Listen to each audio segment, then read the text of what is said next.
हमले के बाद मेरी आंख बाहर निकल आई थी और चेहरे पर एक उबले हुए नरम अंडे की मानंद लटकी हुई थी। ये अल्फाज हैं मुतनाज़ा मुसन्निफ सलमान रुश्दी के, जिन पर अगस्त 2022 में अमरीकी रियासत न्यूयॉर्क में एक कातिलाना हमला हुआ था और वो उसमें शदीद जख्मी हो गए थे। बरतानवी नशरियाती इदारे BBC को दिए गए एक इंटरव्यू में रुश्दी का हमले के वक्त को याद करते हुए कहना था कि हमलावर सीढ़ी से चढ़ता हुआ स्टेज पर आया और 27 सेकंड में उनकी गर्दन और पेट पर चाकू से 12 वार किए। मैं उस वक्त हमलावर से ना ही लड़ सकता था और ना ही वहां से भाग सकता था।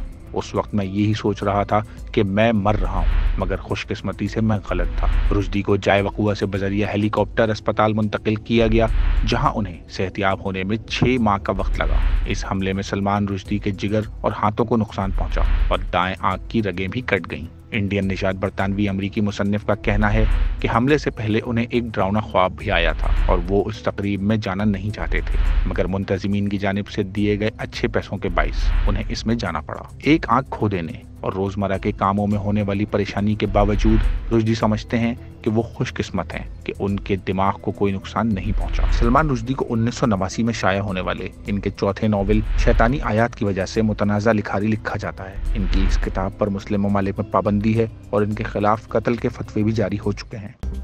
मज़ीद न्यूज़ अपडेट्स और डिजिटल स्टोरीज के लिए सब्सक्राइब करें डॉन न्यूज़ पाकिस्तान।